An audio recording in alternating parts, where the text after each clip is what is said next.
What's up everybody, it's Victon here with another 3.17 in-game build guide, Ruetoo's Corrupting Fever Champion using the Gull, Blunderbore, and the new Shrine Juice from the Atlas passive tree. It actually turned out to be a super solid build with very high survivability and amazing map clear speed.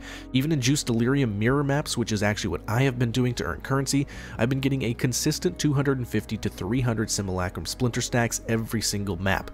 And you get that performance for a build that costs you no more than 15x to pretty much fully set up. Of course you can spend more and go even harder and get more damage and more quality of life, but I actually got my first 300 stack of Simulacrum Splinters at about 11 exalts spent, and I was only level 81 at the time. Seriously, this build is just great for farming this type of content. Honestly, big props to Ruetoo. I will of course link his Twitch channel below in the description, and I definitely suggest you guys go check out some of his content. He's got some great stuff over there. Happy to get you guys a look at this build, and I hope this guide gets you everything that you need to know to decide if it's a build that you might want to start playing. I would say that this is not a bosser by any means. I was struggling to kill a wave 23 Kosis in my current gear level, but could easily do consistent 300 Simulacrum stacks in a Juice tier 16 Strand map, so if you're looking for a medium budget map blaster that is super safe with great survivability and honestly a really fun playstyle with all the craziness that comes with shrines, this build is for you. Seriously, the shrine shenanigans that come from the Gull and Blunderbore synergize perfectly with the new Atlas passive tree, and many times basically gives you headhunter level power, if not more than that. So yeah, overall I highly recommend this build if you want a solid map blaster, so stick around. In this guide I'm going to go over the full in-game path of building. I will talk about all the gem links and the gear, and I even have trade links for you guys for every single item in this build, from the starter set to the expensive version, using some extra juicy items and even the new forbidden jewels to seriously take the build to the next level. Lastly, before we dive into the path of building, I just wanted to mention that I am still streaming on Twitch this week, so if you ever have any questions, feel free to come on over there, ask away. I'm always happy to answer you guys' questions on these builds or any of my other builds. If you're interested in supporting the channel, I also have a Patreon link below, which is going to get you access to my Discord community, where I actually do personal build reviews for you guys all the time. We of course in general have an awesome community in there with a ton of folks ready to chat about builds all day every day. But enough of that, let's hop straight into the path of building. Alright, here we are in the path of building. Now one thing to note is I usually do in my League Starter videos kind of like a leveling guide all the way from 1 to 100. However, we are not going to do this in this one because this is an in-game guide, and this is really only going to be the final tree that you have. I will link in the description for this video a link to the Ziz Ruetoo build guide. That is a more League Starter version, and he has in there how to level up the build all the way up to in-game. So I'm going to link that, and if you guys are interested in that, definitely check that out. But this one is going to be only for the in-game version of the build. Now, how are we going to do this? Of course, we are going champion. Now, the reason that we're going champion is just because it is crazy defense. So these two are the nodes that are the crazy ones that we really want. Fortitude being the most. So you have 20 fortification, which is just a flat 20% reduced damage from hits. Fantastic. We also cannot be stunned while we are fortified, which is all the time, and we have 500 to armor and evasion while fortified, which is how we're getting so much armor just flat. This is without any flasks checked. We have 36,000 armor, and with our flasks we're almost up to 60,000 armor. So really, really good with armor. And also we have not a bad amount of evasion too. We've got about 2,000, almost 2,500, and then we pop our flasks. That's going to go up quite a bit. Let's actually pop our flasks and let's see what it goes up to. It goes up to 7,000, so we're going to get 46% evasion chance. Let's go ahead and pop our granite flask as well. Yeah, we get up to 53,000 armor, so super solid with those. So really good for defenses. It gives a little bit extra damage here with your hits permanently intimidate, which is 10% more damage as well. Now that gain adrenaline for 20 seconds is also pretty nice, which is once you reach low life, which is under 50%, which we're going to be proccing with our Corrupting Fever skill. Now when you do that, you're going to recover 25% of life, so basically you just recover almost all of your life instantly, and you're also going to combo that with hitting Enduring Cry, and you're going to get all of your life back up right when you use that skill, so it's not even that bad or scary. It also removes ailments and burning when you gain adrenaline, so not too bad there. So basically what adrenaline does is it grants 100% increased damage, 25% increased attack speed, cast speed, and movement speed, and 10% of physical damage reduction. Now very solid on that one. because that is just going to be basically free damage and free move speed. Super solid. Now, moving on to the last one here, we have 30% increase effect of non-cursed auras from your skills, which is just a little bit extra boost to your damage and also defenses. And then we also have banner skills have no reservation. So our banner skills that we will be using, like War Banner, will not cost us anything. So pretty nice there. And that is it for our champion tree right here. Let's go ahead and talk about the actual tree itself. Now, as you can kind of tell here, we're actually traveling around quite a bit. We're picking up a ton of strength because we do need a lot of strength in this build in order to use the body armor that we're going to talk about here shortly, the Blunderbore, but we need a ton of strength. So we're getting a lot of strength. You definitely are getting your attribute nodes here with even more strength by increased attributes. We're also getting a bunch of reservation. We're getting this whole node right here, and we're also getting the reservation nodes up here, and we have the mastery here for another increased mana reservation efficiency. One thing to note that is kind of cool is we do have this reservation efficiency mastery right here, which is 8% increased damage for your aura, for each aura or herald affecting you. Now, this is interesting because we are using Herald of Purity, and where this is pretty nice is because we actually have 4 Herald of Purities that are popping out at the same time, so it's actually 4 times 8, so it's not a bad little extra damage there. As you can see there, it gives us 5.4% more damage, so not too bad there, which is pretty cool.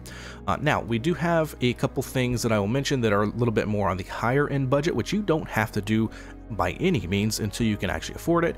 We are running an inspired learning here, which we are picking up all of these nodes here, but good thing they're actually all really good for us. So I would say get all of these nodes even if you don't have inspired learning, because they're all super good for us. If you don't have inspired learning, I would just use another jewel, something like this one right here. But one thing to note is Inspired Learning is actually a lot cheaper than it is in other leagues. I think last time I checked it was somewhere between 1 to 1.5 exalts, so it's actually not too bad. And this basically is a little mini headhunter. It's going to give you, instead of like all the buffs you get from a rare monster, it's going to give you 1, but it's still very good, and you can definitely notice it while mapping. So pretty good little pickup for 1.5 exalt here. The other one that I was kind of mentioning is Unnatural Instinct. This is a little bit more expensive.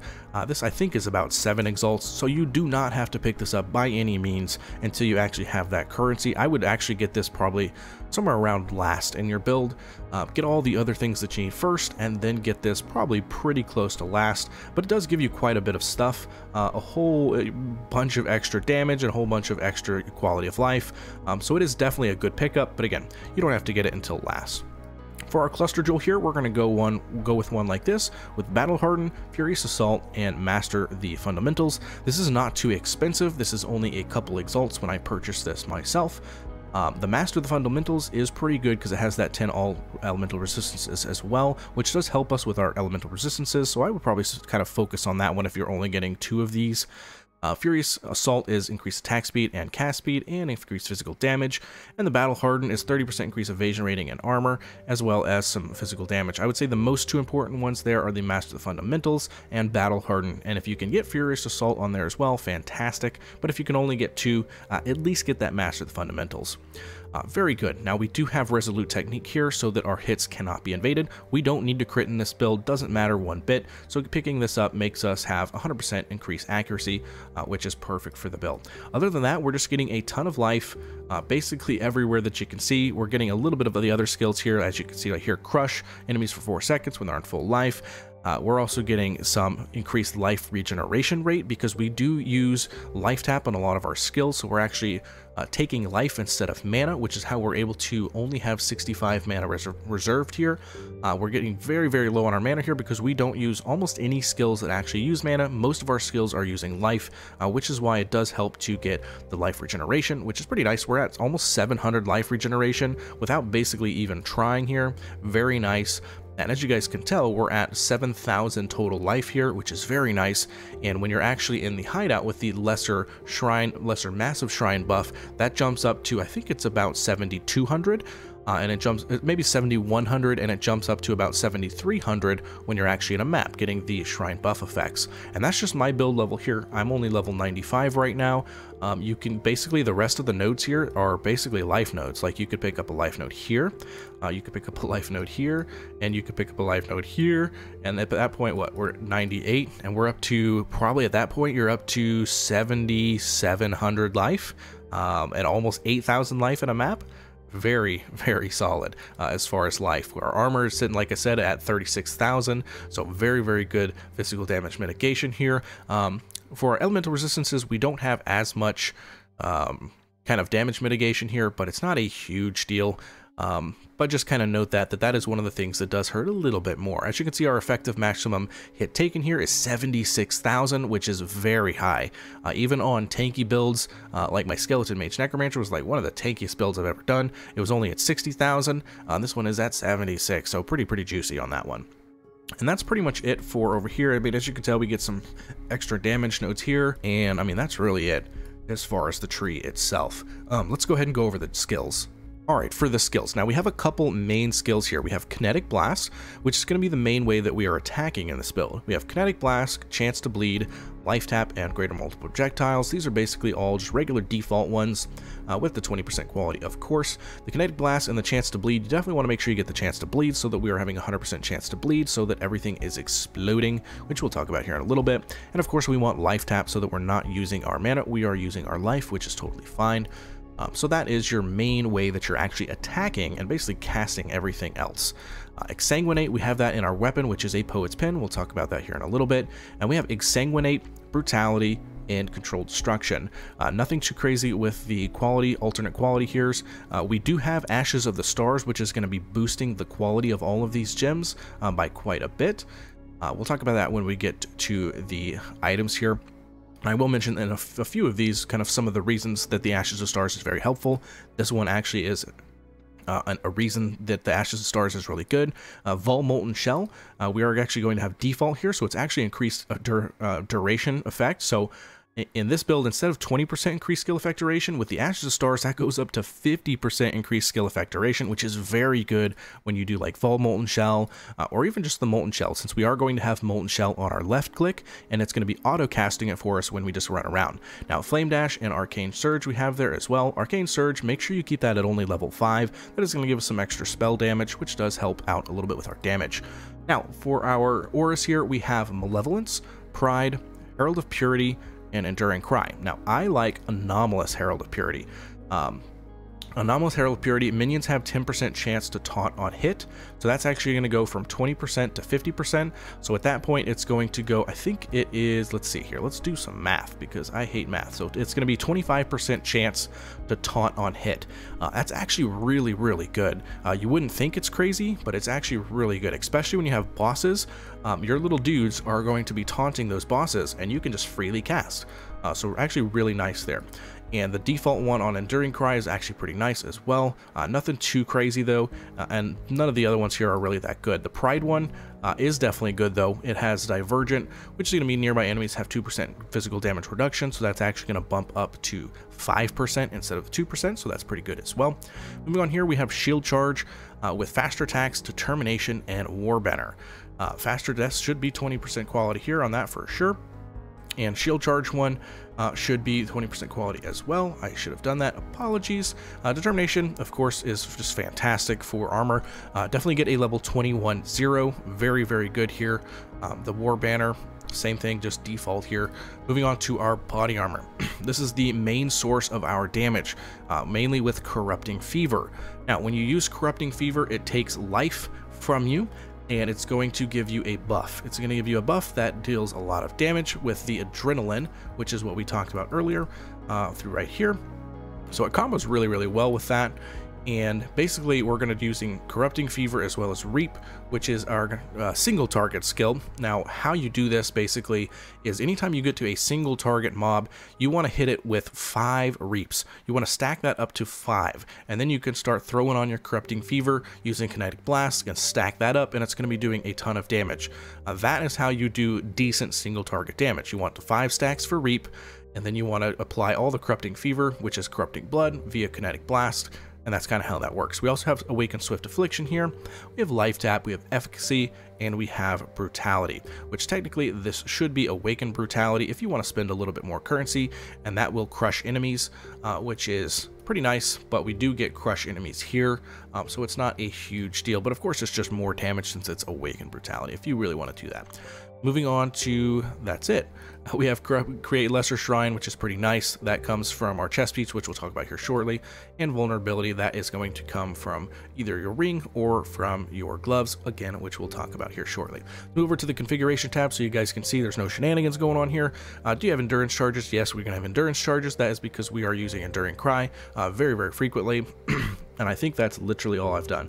Is the enemy bleeding? Of course it's going to be bleeding. Is the enemy intimidated? Yes, that comes from our Ascendancy. And that's all I have on here. That is basically it. So very, very straightforward kind of configuration here. We really don't need to see much in the calcs. But that's really it for the tree and all for the skills.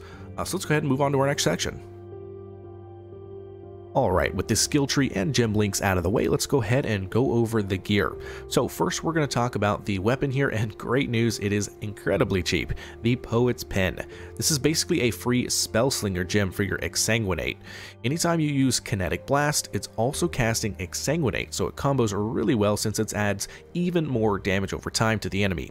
Now, to min-max this, you do want to go ahead and quality up to 28 or 30%. I can't remember which one it is, but it's the Haku's Workbench from June missions. And then we're going to get attack speed per quality using the Harvest enchant. Honestly, it doesn't do that much of a difference, but when you're min-maxing, hey, why not? Moving on to our shield, we got one like this. The most important mod being +1 to all physical spell gems. Now, this boosts our damage a ton, so I definitely would focus on this mod specifically. We're going to combo that with as much life and resistances as you can manage, though. Next, we do have one of our more core items of the build, the Gull. This amazing helmet creates lesser shrines when you kill monsters, of which you can pick up, and they're going to give you various little buffs like attack speed buffs, maximum elemental resistances, and more. They're basically just little mini versions of the regular shrines. It also has increased effect and duration of shrines, which is massive for the build, since we're comboing this with the body armor, which we'll go over here shortly, and all of the shrine passive nodes on the Atlas passive tree to get up to a 2-minute regular shrine buff and 1-minute lesser shrine buffs. Now, once you have a few buffs on you, it is actually like you have a headhunter. It's super, super strong. And this item is literally a 2 chaos. Now, the in-game build here, you do need to get some mana reservation efficiency on an enchant. You can either go with 30 mana reservation efficiency for Pride, Determination, or Malevolence. Any of those are going to work just fine. Even with those helmets, these are not too pricey, coming at just a few exalts. Next, we have the Blunderbore, the second most important item of the build. This thing combos perfectly with the Gull and all of our shrine buffs. It's going to give another 75% increased shrine effect and permanently gives us the lesser massive shrine, which is an extra 1,000 life or so, and also lesser brutality shrine, which is more damage and knockback on hit. Super, super good as just a base for the item. The only downside for this body armor is that we're going to need to roll a lot of divines to make sure that that strength requirement is as low as possible. You're also going to want a ton of strength on your gear to boost up your max strength to allow you to even wear the Blunderbore, as it's going to have around 700 or so strength requirement, so kind of keep that in mind when you're gearing out your character. This will further juice up our shrines and push them to the headhunter power status that we absolutely want. Next is our gloves. We have the Hemophilia gloves on the budget option. These are super cheap if you just buy them straight up, but you also can grab them with vulnerability on hit, corrupted, for about 3 to 4 exalts and save you that mod on your rings so you can have an easier time buying or crafting your rings. If you don't want to get Vuln on hit on your gloves, then just make sure you get Vuln on hit on one of your rings. It adds a ton of extra damage and is well worth the investment. Now, these gloves are a mini version of the Gladiator Explode Ascendancy passive. Anytime we kill a bleeding enemy, they will explode, dealing 5% of their life as physical damage. And we are bleeding every enemy, so anytime you kill an enemy, it's going to explode. So, not as good as the 10% from Gladiator, but still very, very good for these crazy juice maps. Sometimes you'll see entire screens explode in these crazy delirium maps, and in those situations, it's incredibly powerful. If you're going with the more expensive option and getting gratuitous violence on Forbidden Flesh and Flame Jewels, that's going to run you at least 35 exalts, and it's going to get you that Gladiator Explode Ascendancy passive, and you're not going to need these gloves. At that point, you do want a rare pair of gloves like this with life and strength, and you can actually also fill out some resistances or even intellect as needed. You can also go for the implicits like you see here, 2% of physical damage leached as life, and physical damage over time multiplier for even more damage. Moving on to our boots, you want ones like these. Pretty basic with some life and resistances, but where you can min-max is getting the attack speed lab enchant and also some nice implicits like sapped ground while you move around, which is going to make enemies deal less damage to you. For the other implicit, there's kind of a lot of options that you can go with, like move speed, or what I have here is chance to avoid ailments. This one is more of a personal choice. I also opted for a bit of spell suppress chance because it's just a crazy powerful stat here, so I got an armor and evasion base for that one. For our amulet, we're of course going with the Ashes of Stars like everybody else in the world right now because it's just so crazy strong and really good with this build. Not only is it going to add a lot of damage, it's going to add a lot of quality of life for your gems like we talked about already. And on top of that, it's only an Exalt or so it's really not too bad. Moving on to our first ring here, we have one with life, strength, and intelligence, as well as one resist. Our second ring is a big resist slot, so we're going to get as much resistances as possible while still getting some life and at least tier 2 strength. Now, one thing to note here is that you can craft these yourself for not too much currency by spamming shrieking or deafening essences of rage. Now for our belt, I like getting a belt with only life and a ton of strength and dex. I do this to simulate a headhunter, which is what I will eventually get here in this slot. It helps not getting resistances on here so you don't have to rearrange your gear later on when you do get that headhunter. Now for our jewels, we're going to have one like this for corrupting blood immunity. Just try and get one damage node, and if you can, get some life on there as well. For our second jewel, we're going to get 2 damage over time rolls as well as life. This is the best in slot jewel that you can have. These are about 2 to 3 exalts, so honestly not too bad for how much extra damage and life they give us. And lastly, for our flasks, we're going to get a Quicksilver flask that gives us reduced chill and freeze effect. This is really big for doing delirium maps and helps us deal with all that chilled ground that's going to get put on us. We also have a granite flask with increased armor. And by the way, all of these flasks will have the use when charges are full enchant, which can be crafted in the crafting bench for 5 baubles and 5 instilling orbs. Next, we have a jade flask with increased evasion. And the other mods on all of these flasks can be really anything that you want, but I really like gain charges when you are hit or increased charges gained mod. We do have a silver flask here with reduced curse effect. And lastly, we do have a divine life flask with bleed removal. And that's it for our items. So let's go ahead and hop into our spreadsheet and we're going to go over how to purchase all of these items. So I like giving you guys a clear spreadsheet of all the items that you're going to need for the build, starting from the cheaper items up to those min-maxed items. And that's what you're going to find here. Just click on these links and it takes you right to the PoE Trade website where you can purchase all of these items. Now, if you prefer using the Better PoE Trading app extension on Chrome or Opera GX, I'm also going to quickly show you guys how to use that, as it is what I actually prefer myself. Basically, copy the pastebin link in the description below and go to that website. Then you're going to copy all the text in here and you're going to go back to your extension within the trade website and you're going to come down here to import folder, and then we're going to paste that full code in here. We're going to import that and here you go. It's going to look like this. It's just a bit cleaner, and in my opinion, I like it a lot better than the spreadsheet because it's kind of all just right here on the trade website, all nice and neat. Yeah, I hope these links help you guys gear out your characters a little bit smoother. Alright guys, that is all I have for this build. That should be everything you need to know about this Corrupting Fever champion to gear up your character and get pushing those super juicy maps. This is definitely a build where you can farm a ton of currency with doing in-game juice maps like delirium farming, and I guarantee doing this build using the Atlas strategy that I have showed in the gameplay showcase, you can farm a headhunter in about 15 to 20 hours of gameplay. No problem. It's also super tanky, more than enough to actually level up in these juiced maps and even push for level 100. Not many builds can say that, so once again, props to Ruetoo for the awesome build. Definitely go check him out if you're interested in seeing more of his content. Yeah, that's all I got on this one, guys. I hope you guys enjoy the build, and if you do, let me know in the comments how it's going. Hit that like button, subscribe to the channel if you haven't already, and I will see you guys in the next one.